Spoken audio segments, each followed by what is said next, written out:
नमस्कार दोस्तों, मैं डॉक्टर विवेक आपका हार्दिक हार्दिक स्वागत करता हूं आप ही के YouTube channel seek and cure में। तो दोस्तों, आज के वीडियो में हम बात करेंगे 7 ऐसी साइन, 7 ऐसे संकेत जिससे पता चलेगा कि आपका हार्ट है वो प्रॉपरली वर्क कर रहा है या नहीं कर रहा है, आपके हार्ट के अंदर कोई डिजीज़, कोई बीमारी है कि नहीं।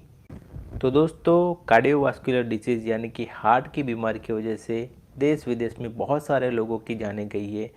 लोग ज़्यादातर हार्ट रिलेटेड, कार्डियक रिलेटेड जो प्रॉब्लम है उसको ज़्यादातर समझ नहीं पाते। लेकिन दोस्तों, मैं 100% श्योरिटी देता हूँ कि अगर आपने ये वीडियो पूरा देख लिया तो आप 100% cardiac related, heart related disease यानी कि कोई भी प्रॉब्लम हो तो उसको आप समझोगे और पहचान जाओगे। तो दोस्तों, इस वीडियो को हम 3 पार्ट में डिवाइड करेंगे। सबसे पहला जो पार्ट रहेगा वो है 7 साइन, यानी कि 7 ऐसे संकेत जो आपके बॉडी में है, उससे पता चलेगा कि आपका हार्ट प्रॉपर वर्क कर रहा है कि नहीं कर रहा। सेकंड थिंग है वो है 7 सिम्टम के बारे में जानेंगे, जिससे पता चलेगा कि आपका हार्ट प्रॉपर वर्क कर रहा है या नहीं कर रहा है। और तीसरी बात, tips for avoid heart problems, यानी कि हार्ट की प्रॉब्लम को दूर करने के लिए, और अगर हार्ट की प्रॉब्लम नहीं हुई हो तो उसको प्रिवेंट करने के लिए हमें क्या करना चाहिए। तो दोस्तों, वीडियो लास्ट तक देखना, हो सके तो अपने फैमिली मेम्बर्स में भी शेयर कर देना, ताकि किसी ना किसी को हार्ट का प्रॉब्लम हो या नहीं हो तो उसे प्रिवेंट कर सके। और अगर आपको कोई हार्ट प्रॉब्लम है तो ज़रूर से एक बार कमेंट में बताएं, तो हम लोग मिल के उसे सॉल्व करने की कोशिश करेंगे। तो दोस्तों, अब बात करेंगे 7 साइन, यानी कि 7 ऐसे संकेत जिससे समझ सकते हैं कि आपके हार्ट के अंदर कोई प्रॉब्लम है कि नहीं। तो सबसे पहली है फ्रैंक साइन। तो दोस्तों, फ्रैंक साइन से पता चलता है कि किसी व्यक्ति के अंदर हार्ट प्रॉब्लम है, उसके हार्ट के अंदर कोरोनरी आर्टरीज और कैरोटिड जो आर्टरीज है उसके अंदर ब्लॉकेज है, तो वो जान सकते हैं। तो दोस्तों, आपके मन में एक सवाल आता होगा कि भाई ये फ्रैंक साइन है क्या। तो बताता हूँ कि डॉक्टर सैंडर्स फ्रैंक ने बहुत सारे पेशेंट कि जिनको एंजाइना और चेस्ट पेन की कंप्लेन थी, तो उनको एग्जामिन किया, तो उनके अंदर कान के अंदर एक डायग्नोस्टिकल क्रीज देखने को मिली, जिनको इन्होंने फ्रैंक साइन नाम दिया। तो अब एक और सवाल आता होगा कि भाई हार्ट और कान यानी कि ईयर के बीच में कनेक्शन क्या है। तो उसके लिए भी एक थियरी है कि एक जो फैक्टर है जो हमारे आर्टरीज के इंटिमा को डैमेज करता है, वही फैक्टर जिम्मेदार है ये डायग्नोस्टिकल क्रीज के लिए, यानी कि जो कान के अंदर जो क्रीज है उसके लिए। तो दोस्तों, फ्रैंक साइन का मैंने पिक्चर एक लगाया हुआ है पहले से ही, तो देखो और समझो कि इसे फ्रैंक साइन कहते हैं। अब दोस्तों, एक और सवाल है कि जिन लोगों के अंदर फ्रैंक साइन है तो उन सारे लोगों को क्या हार्ट का ब्लॉकेज होगा, कोरोनरी और कैरोटिड आर्टरी सबकी ब्लॉकेज होगी। तो जी नहीं, ऐसा नहीं है। 100 लोगों में से 100 लोगों को अगर ऐसी फ्रैंक साइन है तो उसमें से 30 लोगों को कुछ भी नहीं हो, बिकॉज ऑफ यंगर एज, बहुत ही कम उम्र के लोग हैं तो उनको ऐसा कुछ नहीं होगा। लेकिन जो 70 लोग बचे उनको कोरोनरी और कैरोटिड आर्टरीज का जो ऑब्स्ट्रक्शन है वो हो सकता है। 40 के ऊपर के जो भी लोग हैं तो उनके अंदर ये बहुत ही ज़्यादा चांसेस है कि फ्रैंक साइन है और साथ साथ कोरोनरी और कैरोटिड आर्टरी का जो ब्लॉकेज है वो देखने को मिलेगा। 70 से 80 के साल के जो लोग हैं उनके अंदर ये चांसेस और बढ़ जाता है। क्यों? क्योंकि उनकी एज थोड़ी ज़्यादा है, तो वो एज के हिसाब से ये चांसेस बढ़ जाता है। दोस्तों, इसके साथ साथ डॉक्टर फ्रैंक्स ने ये भी कहा है कि 100 लोग जिनको हार्ट का ऑब्स्ट्रक्शन है कैरोटिड और कोरोनरी आर्टरीज के अंदर, जिनमें से सिर्फ 40 लोगों के अंदर फ्रैंक साइन देखने को मिला। तो अगर आपका ईयर फ्लैट है, आपको फ्रैंक साइन नहीं है, तो आप सेलिब्रेट मत कीजिए, आपको भी शायद कोरोनरी या कैरोटिड आर्टरी का ब्लॉकेज हो सकता है। तो दोस्तों, सेकंड साइन है loss of the hair on legs, यानी कि आपके पैरों में से जो हेयर है वो रिमूव हो जाएंगे। सबसे पहले आपके सीन्स यानी कि फ्रंट लेग से, और उसके बाद आपके थाई पर से जो हेयर है वो धीरे धीरे रिमूव हो जाएंगे। ये एक साइन है जिससे पता चलेगा, ये एक संकेत है जिससे पता चलेगा कि आपके पेरिफेरल आर्टरीज के अंदर कहीं पे ब्लॉकेज है, आपको पेरिफेरल आर्टरी डिजीज़ है। यानी कि ये जगह पर जो भी आर्टरीज आपको ब्लड सप्लाई करती है उन आर्टरीज के अंदर कहीं ब्लॉकेज है। अगर आपकी पेरिफेरल आर्टरीज के अंदर कहीं ब्लॉकेज है तो ये चांसेस हो सकता है कि आपकी जो मेन आर्टरीज है, कैरोटिड एंड कोरोनरी आर्टरीज, तो उनके अंदर भी ब्लॉकेज होने के चांसेस हो सकते हैं। अब जानते हैं कि ये जो हेयर है वो रिमूव क्यों हो जाते हैं। तो हमारे जो हेयर फॉलिकल्स होते हैं उनको ग्रो होने के लिए विटामिन एंड न्यूट्रिशन की ज़रूरत बहुत ही होती है, लेकिन हमारे पेरिफेरल आर्टरीज के अंदर कहीं ब्लॉकेज होने के कारण सर्कुलेशन प्रॉपर नहीं हो रहा है।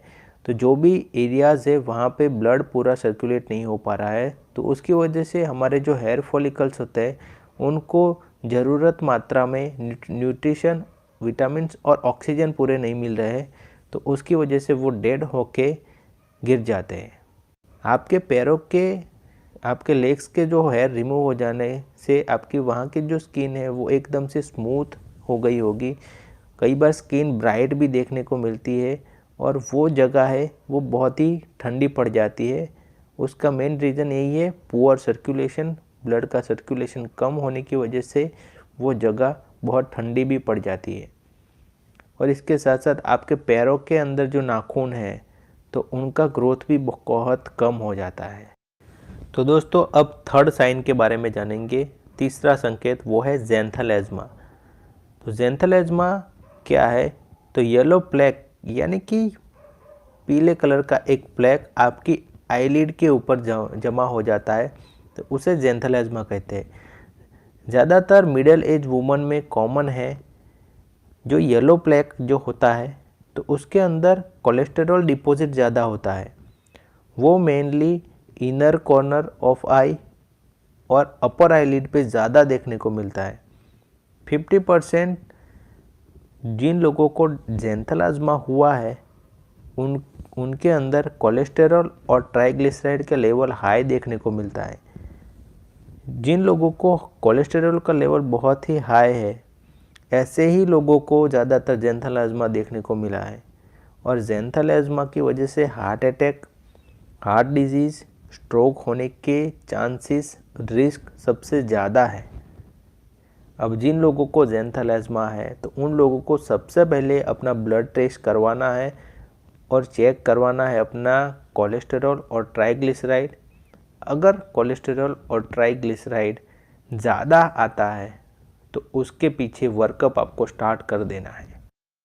तो दोस्तों अब चौथे साइन के बारे में बात करेंगे, वो है सीनाइल आर्कस और सीनाइल हैलो। तो ज़्यादातर ये ओल्डर पेशेंट के अंदर कॉमन है। इसका मेन रीज़न यही है कि कोलेस्टेरॉल है वो डिपॉजिट हो जाता है कॉर्निया के एज के ऊपर, जो दिखने में वाइट और ग्रे दिखता है। वो पहले तो ऊपर या फिर आउटर पार्ट ऑफ कॉर्निया के अंदर देखने को मिलता है। ज़्यादातर पेशेंट के अंदर पहले हमें आईज है जो डार्क देखने को मिलती थी, वो इसके बाद थोड़ी लाइटर देखने को मिलेंगी। सीनाइल आर्कस है जो विज़न के अंदर ज़्यादा इफ़ेक्ट नहीं करता है और उसको ज़्यादा ट्रीटमेंट करने की कोई ज़रूरत भी नहीं होती है। लेकिन सीनाइल आर्कस एक सिग्नल है। अगर आप 45 की एज से नीचे की उम्र है तो ये एक सिग्नल है कि आपके अंदर कोलेस्टेरॉल का लेवल और ट्राइग्लिसराइड का लेवल ज़्यादा हो सकता है, तो उसको आपको ज़रूर से चेक करवा लेना चाहिए। और अगर ज़्यादा आता है तो उसके पीछे वर्कअप भी स्टार्ट कर देना चाहिए। तो दोस्तों पांचवा जो साइन है वो है साइनोसिस। तो साइनोसिस के अंदर आपकी बॉडी का जो कलर है वो ब्लूइश हो जाएगा, आपकी स्किन का कुछ पार्ट है वो ब्लू हो जाएगा। अगर वो पार्ट ज़्यादा ठंडा हो गया तो वो पर्पल कलर का भी हो सकता है। ये एक साइन है जिससे पता चल सकता है कि आपके हार्ट के अंदर या आपके आर्टरीज के अंदर कहीं कोई प्रॉब्लम है, कहीं कोई दिक्कत है। अगर शरीर का, अपनी बॉडी का कोई पार्ट ब्लू यानी और या पर्पल हो गया तो आपको समझ जाना चाहिए कि आपको उस जगह पे जो भी आर्टरीज ब्लड पहुंचाती है वो अच्छी पूरी तरीके से सर्कुलेट नहीं कर पा रही है ब्लड को। इसका रीज़न यही हो सकता है कि आर्टरी के अंदर कहीं ना कहीं कुछ क्लॉट यानी कि ब्लॉकेज हो सकता है। अगर कोई पर्सन शॉर्टनेस ऑफ ब्रीथ यानी कि सांस लेने में दिक्कत होने की कंप्लेन करता है तो आपको समझ जाना चाहिए कि आपके लंग्स के अंदर कहीं प्रॉब्लम है। न्यूमोनिया, एम्फाइसेमा हो सकता है, पल्मोनरी एम्बोलिज्म हो सकता है और हार्ट फेलियर का भी चांस हो सकता है। इन सारी चीज़ों के अंदर सांस लेने में दिक्कतें हो सकती हैं। अगर आपका हार्ट सही तरीके से ऑक्सीजनेटेड ब्लड को पंप नहीं कर सकता तो हार्ट की सारी प्रॉब्लम हो सकती है। सिक्स्थ साइंस जो है वो है अल्सर्स। तो दोस्तों अगर आपके पैरों में कहीं अल्सर्स हुए हैं तो वो अल्सर्स जल्दी से हील नहीं हो रहे, जल्दी से रिकवर नहीं हो रहे।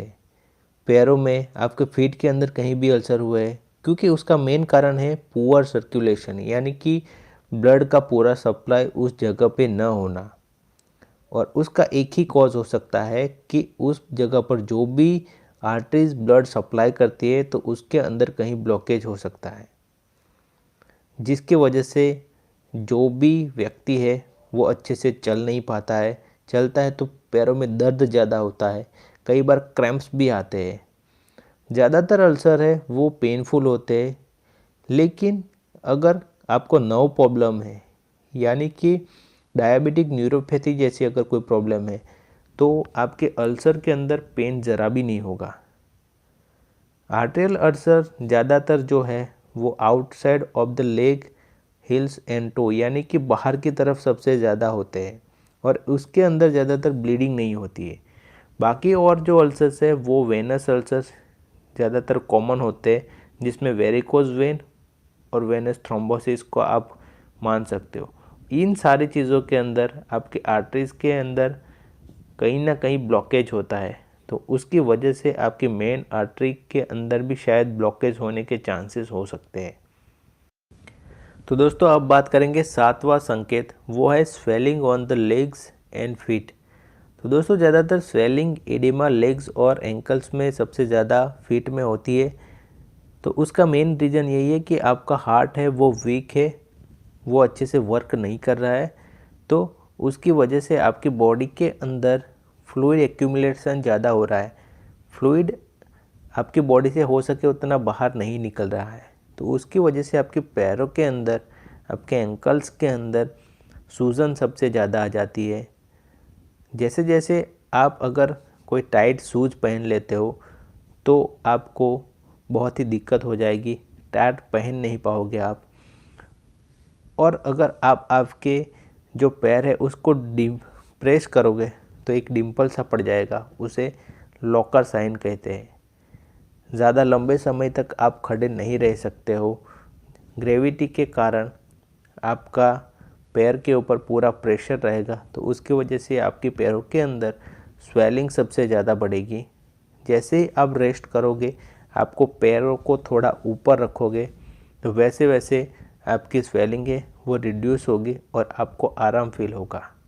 अगर ये साइन भी दिखाई देती है आपको तो आपको समझ जाना चाहिए कि हार्ट रिलेटेड आपको कोई प्रॉब्लम है, उसकी वजह से आपका सर्कुलेशन पुअर है, उसकी वजह से आपकी किडनी भी कम काम कर रही है, तो ये साइन हो सकता है जिससे आपका हार्ट का प्रॉब्लम डिटेक्ट हो। तो दोस्तों अब बात करेंगे 7 सिम्टम्स, 7 सिम्टम्स के बारे में बात करेंगे जिससे पता चलेगा कि आपका हार्ट प्रॉपरली वर्क नहीं कर रहा है। सबसे पहला, शॉर्टनेस ऑफ ब्रीथ और डिस्पनिया। आप कुछ भी हार्ड वर्क करोगे, थोड़ा सा भी भागोगे तो आप तुरंत थक जाओगे और आपकी सांस फूलने लगेगी। अगर ऐसा है तो आपको शायद हार्ट की कोई प्रॉब्लम हो सकती है। दूसरा, परसिस्टेंट कॉफिंग विथ वाइट और पिंक फ्लेगम। इसका मतलब यह है कि आपके लंग्स के अंदर कहीं फ्लूइड एक्यूमुलेट हुआ है, तो उसकी वजह से आपकी एल्वेलाई ब्रेक हो रही है और उसकी वजह से थोड़ा बहुत ब्लीडिंग भी हो रहा है। तो इस ऐसी कंडीशन में डॉक्टर को एक बार ज़रूर दिखा देना चाहिए। तीसरी, shortness of breath when you go to bed, यानी कि जब आप सोने जा रहे हो तब आपको सांस लेने में दिक्कत हो रही है। ज़्यादातर लोग जो पर्सन है वो सोने की कोशिश करता है लेकिन सफोकेटेड फील करता है। 1 से 2 से 3 तकिए लगाकर सोने की कोशिश करता है, फिर भी सो नहीं पाता है। उल्टा लेटकर सोने की कोशिश करेगा, फिर भी वो अच्छे से सो नहीं पाएगा। अगर वो खड़ा होकर चेयर में यानी कि चेयर में बैठने के सोने की कोशिश करेगा, फिर भी वो अच्छे से सो नहीं पाएगा, हमेशा सफोकेटेड फील करेगा और रात के टाइम में ये दिक्कतें और बढ़ेगी। चौथा है जनरलाइज वीकनेस। हर हमेशा जो व्यक्ति है वो अपने आप को वीक फील करेगा, कुछ भी काम करने जाएगा अपने आप को कमज़ोर ही पाएगा। डेली रूटीन के वर्क्स भी करेगा तो भी वो हमेशा कमज़ोर रहेगा। कोई चीज़ें लेनी है, नीचे से उठानी है, सीढ़ियाँ चढ़नी है, ये सारी जो परिस्थिति है उसमें वो वीकनेस फील करेगा।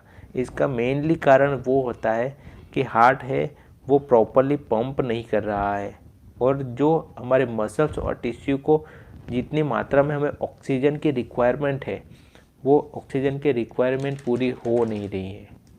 पांचवा सिम्टम्स है वो है नॉक्चूरिया, यानी कि आपको बार बार खड़ा होके यूरिन पास करने जाना पड़ेगा और रात को ये दिक्कतें और बढ़ेगी। इसका मेनली कारण यह है कि अगर आपका हार्ट प्रॉपरली वर्क नहीं कर रहा है तो आपको ये दिक्कतें हो सकती है। छठा जो सिम्टम्स है वो है इंटरमिटेंट क्लाउडिकेशन, यानी कि आप जब भी चलते हो तब आपके काफ मसल के अंदर ज़्यादा पेन होगा।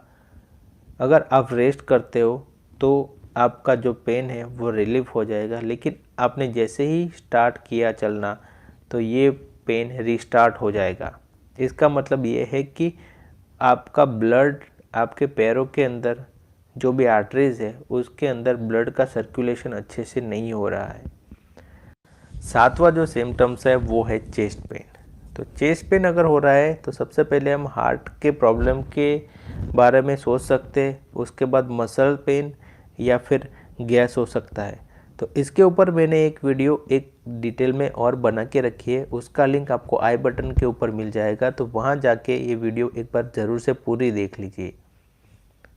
हार्ट अटैक के पेन के अंदर आपको दबाव सा महसूस होगा, छाती में बर्निंग जैसी जो पेन है वो आपके शोल्डर पे, बैक पे, नेक पे, जॉ पे, टीथ पे आ सकता है।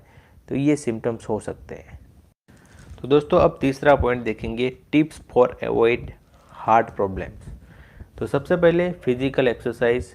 फिजिकल एक्सरसाइज बहुत ही ज़रूरी है मेंटल और फिजिकल हेल्थ के लिए, आपके हार्ट के लिए बहुत ही ज़रूरी है। हार्ट के लिए आप वॉकिंग, साइकिलिंग और स्विमिंग ये 3 चीज़ें कर सकते हो। Stop smoking. स्मोकिंग कर रहे हो तो आपको वो अवॉइड करना चाहिए, बंद कर देना चाहिए, क्योंकि स्मोकिंग की वजह से आपके आर्टरीज के अंदर फैटी प्लेक्स बनते हैं और जिससे हार्ट अटैक यानी कि आपकी जो कोरोनरी और कैरोटिड आर्टरीज है वो ब्लॉक्स होने के चांसेस सबसे ज़्यादा होते हैं। Lose your weight. अगर आप ओबेज हो, आपका वेट सबसे ज़्यादा है, तो आपको आपका वेट कम करना पड़ेगा, क्योंकि ज़्यादा वेट की वजह से ब्लड प्रेशर और ब्लड के अंदर शुगर का लेवल बढ़ता है, जिनके कारण से आपके हार्ट के ऊपर, किडनी के ऊपर और वेनस सिस्टम के ऊपर ओवरलोड हो जाता है, जिससे आपको थ्रोम्बोसिस होने के चांसेस बढ़ जाते हैं, हार्ट प्रॉब्लम होने के चांसेस बढ़ जाते हैं और उसकी वजह से आपके लीवर के अंदर भी फैट का डिपोजिशन बढ़ जाता है। तो दोस्तों अगर आपके फैमिली हिस्ट्री के अंदर heart disease, heart attack, CV stroke, heart surgery ऐसी कोई अगर बीमारी हुई है तो आपको सावधान रहना चाहिए। आपको अपनी पर्सनली केयर करनी चाहिए, आपकी और आपके फैमिली मेम्बर्स की। सबका कोलेस्टेरॉल, ट्राइग्लिसराइड वगैरह टाइम टू टाइम चेक करवाना चाहिए। अगर आप फैटी हो तो आपको अपना वेट भी लूज़ करना पड़ेगा, हेल्दी खाना खाना है। और अगर आपका कोलेस्टेरॉल ज़्यादा आता है तो उसके पीछे आपको वर्कअप स्टार्ट करना है। अगर नेचुरली कोलेस्टेरॉल कम नहीं होता है तो आपको डॉक्टर के पास जाके दवाइयाँ ज़रूर लेनी है। नेचुरली कोलेस्टेरॉल कम कैसे करेंगे उसका वीडियो आपको आई बटन पे मिल जाएगा। 80% जो कोलेस्टेरॉल है वो लीवर में ही बनता है। दोस्तों आपको आपका ग्लूकोज लेवल को भी मेंटेन रखना चाहिए। ग्लूकोज लेवल अगर बढ़ जाता है तो अगर आप डायबिटिक कहलाते हो, डायबिटीज़ की वजह से भी आपको बहुत सारी कॉम्प्लिकेशन हो सकती है, तो आपको आपके ग्लूकोज लेवल को भी मेंटेन रखना पड़ेगा। आपको आपके बीपी को भी कंट्रोल रखना पड़ेगा। अगर आपका बीपी ज़्यादा है तो आपको एक गोल क्रिएट करना पड़ेगा, एक गोल बनाना पड़ेगा कि आपका बीपी नॉर्मल रेंज में ही रहे। उसके लिए आपको सारे वर्कअप करने पड़ेंगे। तो ये जो थी टिप्स जिनको आप फॉलो करके हेल्दी रह सकते हो, आपके हार्ट को हेल्दी बना सकते हो। तो दोस्तों, अगर आपको ये वीडियो पसंद आया है तो वीडियो को एक बार लाइक ज़रूर करना, शेयर ज़रूर करना और हमारे यूट्यूब चैनल को एक बार सब्सक्राइब कर दो और बाजू में जो बेल आइकन है उसको भी दबा दो, ताकि आने वाले सारे वीडियो की नोटिफिकेशन सबसे पहले आपको मिले। Thank you very much.